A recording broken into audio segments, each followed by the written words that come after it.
मित्रों, हम सब ये तो जानते हैं कि मृत्यु लोक पर जन्म लेने वाला कोई भी प्राणी अमर नहीं होता और पाप कर्मों का लेखा जोखा तैयार किया जाता है।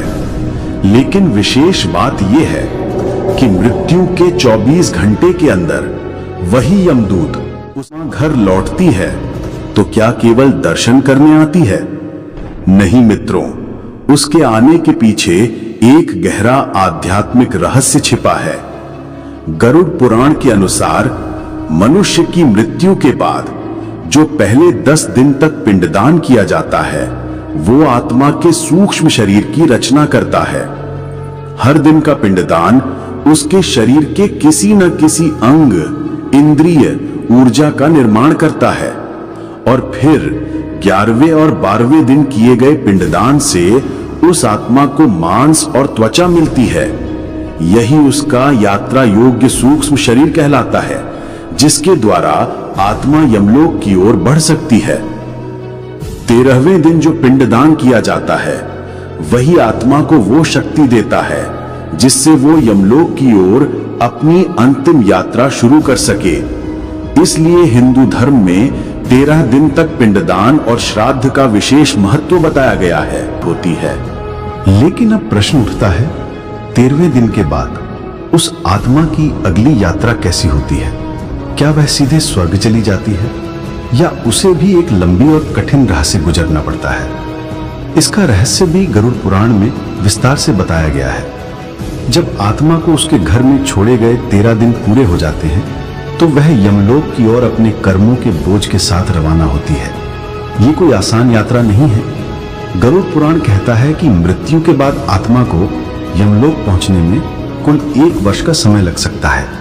इस 1 वर्ष में आत्मा को 16 अलग अलग कठिन मार्गों, जिन्हें प्रेत यातना मार्ग कहा गया है, से होकर गुजरना पड़ता है।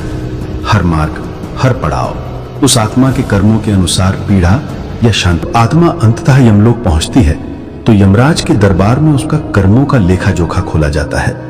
अगर आत्मा ने जीवन भर पुण्य किए हो, सच्चाई, सेवा, दया और धर्म का पालन किया हो, तो यमदूत उसके साथ आदर से पेश आते हैं। ऐसी आत्मा को यमलोक से सीधे स्वर्गलोक भेज दिया जाता है, जहां उसे दिव्य सुखों की प्राप्ति होती है। लेकिन अगर आत्मा ने पाप किए हों, धोखा, हत्या, छल, अन्याय, व्याभिचार, व्यसन, तो उसका स्वागत यमदूतों की क्रूरता से होता है। गरुड़ पुराण बताता है कि पापी आत्मा को यमदूत पहले ही रास्ते में अनेक यातनाएं देते हैं। तेज गर्म पत्थरों पर चलाना, कांटों में घसीटना, आग में जलाना, और उसे बार बार याद दिलाया जाता है कि यह सब उसके कर्मों का परिणाम है। वह आत्मा बार बार यमदूतों से क्षमा मांगती है, गिड़गिड़ाती है, रोती है, पर यमदूत निष्ठुर रहते हैं। जब ऐसे आत्मा को यमराज के समक्ष लाया जाता है तो उसके कर्मों के अनुसार उसे नर्क की अलग अलग कोटियों में भेजा जाता है। कुछ आत्माओं को खौलते तेल में डुबोया जाता है, कुछ को अग्नि से झुलसाया जाता है, तो कुछ को अंधकारमय गुफाओं में वर्षों तक यातनाएं दी जाती हैं। इन कष्टों के पश्चात जब आत्मा अपने पापों का प्रायश्चित कर चुकी होती है तो उसे नए जीवन के लिए फिर से मृत्युलोक में भेजा जाता है। यह पुनर्जन्म उसी के कर्मों के आधार पर निर्धारित होता है।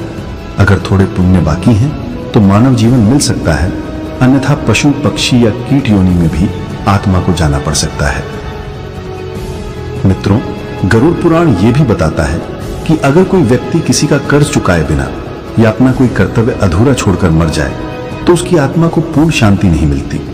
ऐसी आत्मा कई बार अपने परिजनों को संकेत देती है, स्वप्न में, दुर्घटनाओं में या अजीब घटनाओं के रूप में।